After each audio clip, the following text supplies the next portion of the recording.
आज हमारे पास गुजराती साहित्य की एक बहुत ही जानी-मानी आवाज काजोल ओझा वैद्य के एक भाषण के कुछ अंश हैं। और इसमें उन्होंने अपनी जिंदगी और अपने तजुर्बों से कुछ ऐसी बातें साझा की हैं जो कहीं ना कहीं हम सबकी कहानी लगती हैं। सही बात है। तो आज हम इसी मटेरियल की परतों को खोलकर देखेंगे, समझने की कोशिश करेंगे कि बच्चों की परवरिश से लेकर रिश्तों की उलझनों और समाज की सोच तक हम कहाँ सही जा रहे हैं और कहाँ शायद रास्ता भटक गए हैं। बिल्कुल, एक बहुत ही जरूरी बातचीत। और इसकी शुरुआत होती है एक बड़ी दिलचस्प कहानी से। अच्छा। सोचिए, एक कामयाब माँ जिनकी किताबें खूब बिकती हैं, जिनके भाषणों पर तालियां बजती हैं, उनका बेटा 12वीं पास करके कहता है, मुझे 1 साल कुछ नहीं करना, ओहो, बस घर पे रहना है।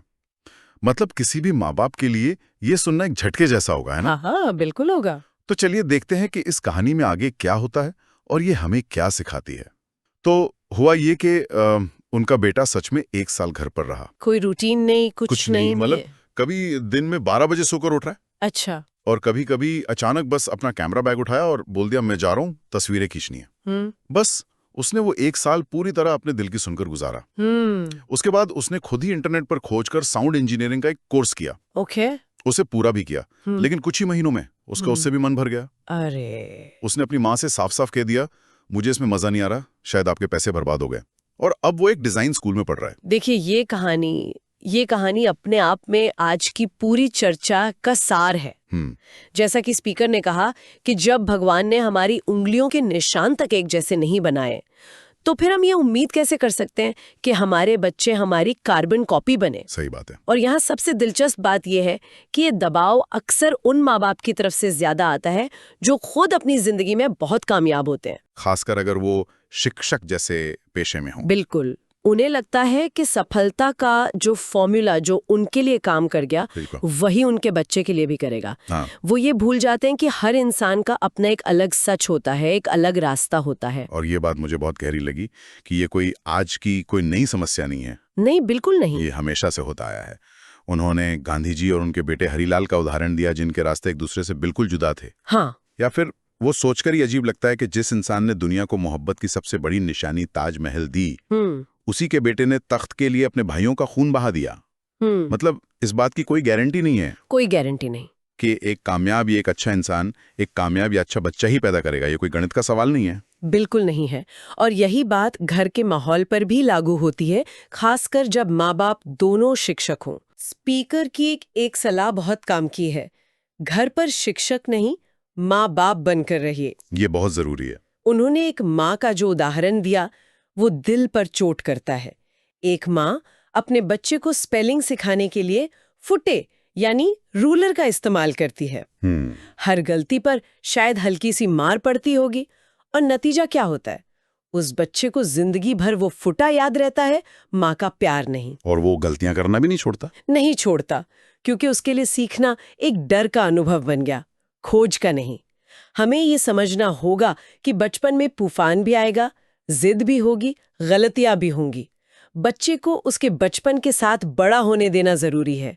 उसे एक प्रोजेक्ट की तरह नहीं, एक इंसान की तरह देखना होगा। और ये जो दबाव और अपनी मर्जी थोपने की बात है, ये सिर्फ बच्चों की परवरिश तक ही सीमित नहीं है ना? नहीं, यही चीज करियर चुनने की आजादी पर भी दिखती है। और इसका सबसे बड़ा सबूत तो खुद काजोल ओझा वैद्य की अपनी कहानी है। हाँ, ये तो कमाल है। उन्हें 12वीं में साइंस लेने के लिए इतना मजबूर किया गया कि उन्होंने जैसे तैसे अच्छे नंबरों से पास तो कर लिया। लेकिन जब कॉलेज में उन्होंने कहा कि अब बहुत हुआ, मुझे तो आर्ट्स पढ़ना है, तो घर में हंगामा हो गया। अरे बाप रे! परिवार ने यहां तक कह दिया कि अगर अपनी मर्जी करोगी तो घर छोड़कर जाना होगा। सोचिए कितना ज्यादा दबाव होगा। और इसी से जुड़ा उनका ये कहना कि अगर वो उस दबाव में आकर डॉक्टर बन भी जाती तो एक खराब डॉक्टर बनती। हाँ, ये बात बहुत अहम है। वो इसकी तुलना एक अच्छी वक्ता होने से करती हैं, जिसका सबूत उन्हें अपने सामने बैठे हजारों लोगों के मुस्कुराते चेहरों में मिलता है। उनका वो मजाक भी कमाल का है कि डॉक्टर और वकील 2 ही ऐसे पेशे हैं जो जिंदगी भर सिर्फ प्रैक्टिस करते रहते हैं, कभी माहिर नहीं हो पाते। ये दिखाता है कि जिस काम में आपका दिल नहीं लगता, आप उसमें कभी अपनी पूरी काबिलियत तक पहुंच ही नहीं सकते। सही बात है। मैं तो उस क्लिनिक की कल्पना कर रहा हूं जहां आप इलाज कराने जाएं और डॉक्टर समेत बाहर बैठे 25 मरीजों के चेहरे पर एक जैसी उदासी हो। हाँ हाँ, बिल्कुल। ऐसी जगह पर तो शायद दवा भी असर करना बंद कर दे। ये कहानी हमें यही सिखाती है कि किसी इंसान की खुशी और उसकी काबिलियत आप इन्हें अलग अलग करके नहीं देख सकते। बिल्कुल। यहाँ पर जो गहरा मनोवैज्ञानिक पहलू है वो है आंतरिक प्रेरणा का। जब आप कोई काम इसलिए करते हैं क्योंकि आपको उसमें मजा आता है, उसे करने से आपको खुशी मिलती है, तो आप उस काम को कहीं बेहतर तरीके से करते हैं। हाँ। लेकिन जब आप कोई काम सिर्फ बाहरी दबाव में या पैसे के लिए या समाज को दिखाने के लिए करते हैं तो वो एक बोझ बन जाता है। बोझ बन जाता है। हाँ। और बोझ उठाकर कोई ज्यादा दूर तक नहीं जा सकता।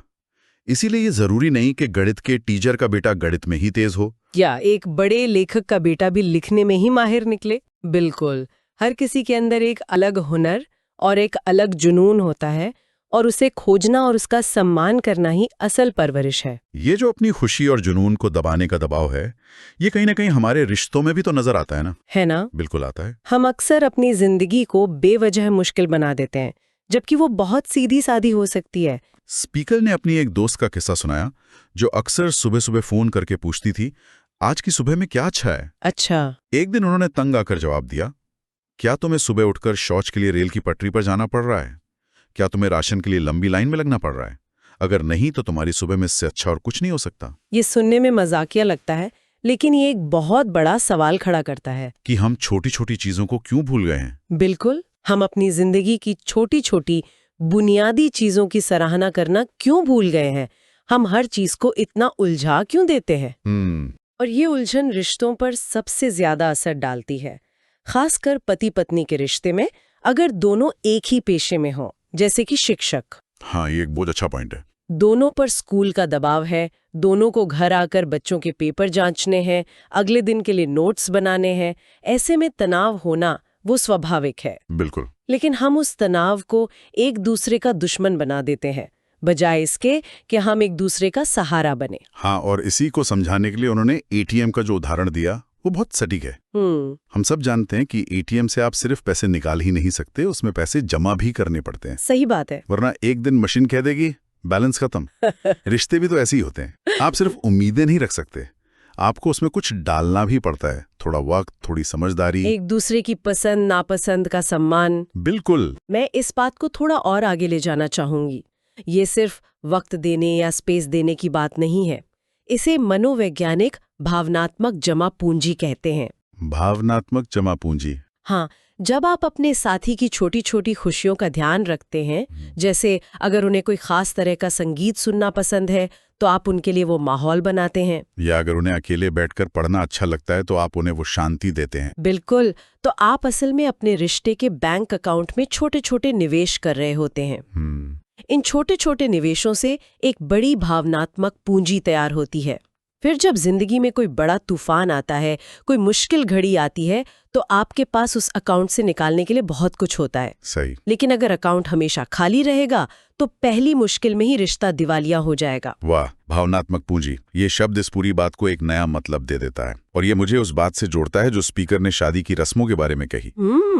ये कितनी अजीब बात है कि लोगों को 20 साल बाद भी ये याद रहता है कि शादी में पनीर की सब्जी कैसी बनी थी। हाँ। या किस रिश्तेदार ने खाली लिफाफा पकड़ा दिया था। लेकिन शादी के मंडप में पंडित जी ने जो 7 वचन दिलवाए थे वो किसी को याद नहीं रहते। कोई याद नहीं रखता। हम रिश्तों के बाहरी दिखावे, उसके तामझाम में इतने खो जाते हैं कि उसकी असली नींव, उसके असली वादों को ही भूल जाते हैं। और ये जो रिश्तों की नींव की बात है, यही तो बड़े पैमाने पर समाज की भी नींव होती है। हाँ, अगर हमारे आपसी रिश्ते खोखले होंगे तो समाज मजबूत कैसे हो सकता। और यहीं से चर्चा का आखिरी और सबसे अहम हिस्सा शुरू होता है। स्पीकर समाज से एक अपील करती हैं। क्या? कि हमें 3 पेशों से जुड़े लोगों का सम्मान करना सीखना होगा अगर हम एक बेहतर देश बनना चाहते हैं। शिक्षक, सैनिक और पुलिस।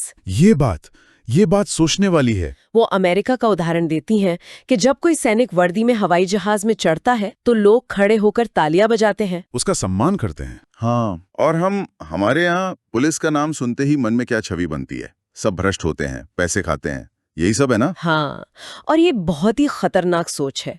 हम सुनी सुनाई बातों के आधार पर पूरे के पूरे महकमे को बदनाम कर देते हैं। स्पीकर एक सीधा सवाल पूछती हैं, आप में से कितनों ने अपनी आंखों से किसी पुलिस वाले को रिश्वत लेते देखा है? शायद बहुत कम लोगों ने। सही बात है। लेकिन ये धारणा इतनी मजबूत है कि हम उनके अच्छे कामों को भी नजरअंदाज कर देते हैं। उन्होंने गुजरात पुलिस का उदाहरण दिया कि कैसे वहां लड़कियां देर रात गरबा खेलकर अकेले घर लौट सकती हैं। या 100 नंबर डायल करने पर पुलिस की गाड़ी मिनटों में मदद के लिए पहुंच जाती है। बिल्कुल, हर सिस्टम में कुछ खराब लोग होते हैं, लेकिन उन चंद लोगों की वजह से उन हजारों ईमानदार और मेहनती पुलिस वालों का अपमान करना, जो हमारी सुरक्षा के लिए दिन रात खड़े रहते हैं, ये कहाँ का न्याय है? बिल्कुल, और यही बात शिक्षकों पर भी लागू होती है। हम उन्हें मास्टर कहकर उनके पद को कितना छोटा कर देते हैं। हाँ, जबकि वो गुरु है जो हमारे बच्चों का भविष्य गढ़ते हैं। देश का विकास सिर्फ बड़ी-बड़ी इमारतों या सड़कों से नहीं नापा जा सकता। वो तो आंकड़ों का विकास है। हाँ, देश का असली विकास होता है भावनात्मक विकास में। तो जब हम कहते हैं भावनात्मक विकास, इसका असल में मतलब क्या है? भावनात्मक विकास का मतलब है एक ऐसा समाज बनाना जहां लोग एक दूसरे के प्रति ज्यादा संवेदनशील हों, ज्यादा दयालु हों, जहां लोगों में असुरक्षा का भाव कम हो और भरोसे का ज्यादा। और इस विकास की नींव कौन रखता है? कोई बड़ा इंजीनियर या उद्योगपति नहीं। कौन रखता है? इसकी नींव रखता है एक प्राइमरी स्कूल का शिक्षक। स्पीकर ने जो तस्वीर खींची है वो रोंगटे खड़े कर देती है कि अगर 50वीं मंजिल पर खड़ा कोई बच्चा आत्महत्या करने से रोक जाता है तो उसके मन में ये विचार डालने वाला कि जिंदगी कीमती है। वो कोई पहली या दूसरी क्लास का टीचर ही होगा। बिल्कुल, ये है शिक्षक की ताकत।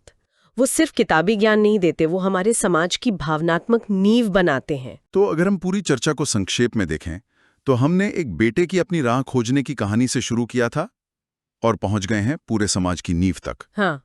पहली बात ये कि हर इंसान खास है, उसकी पहचान का सम्मान होना चाहिए। दूसरी, काम वही करना चाहिए जिसमें दिल लगे, क्योंकि खुशी के बिना काबिलियत अधूरी है। तीसरी, रिश्तों और जिंदगी को सरल रखना हमारे ही हाथ में है, हमें बस अपनी भावनात्मक पूंजी बढ़ाते रहना है। और आखिर में, जो लोग हमारे समाज की नींव को मजबूत करते हैं, हमारे शिक्षक, हमारे सैनिक, हमारी पुलिस, उनका सम्मान करना सबसे जरूरी है। और इन सभी विचारों के दिल में एक ही बात है, इंसानियत को पहचानना और उसकी इज्जत करना। बिल्कुल। हमारे बच्चों में, हमारे जीवन साथी में, हमारी गलियों में खड़े पुलिस वाले में, और सबसे जरूरी खुद अपने अंदर के इंसान को पहचानना। ये पूरी बातचीत हमें याद दिलाती है कि नियमों, उम्मीदों और आंकड़ों की इस दुनिया में हर इंसान की अपनी एक कहानी, अपनी भावनाएं और अपना एक सम्मान होता है, जिसे हमें कभी नहीं भूलना चाहिए। के लिए तालियां बजाते हैं, लेकिन उस इंसान का क्या जो पहली बार तैरना सीखने के लिए हिम्मत करके पानी में कूदा? सही सवाल है। हम भागीदारी की सराहना कब करेंगे? और यही सवाल मैं आज छोड़कर जा रहा हूं। अपनी जिंदगी में, अपने परिवार में, अपने काम की जगह पर हम कितनी बार सिर्फ नतीजा देखने के बजाय कोशिश करने की हिम्मत का जश्न मनाते हैं?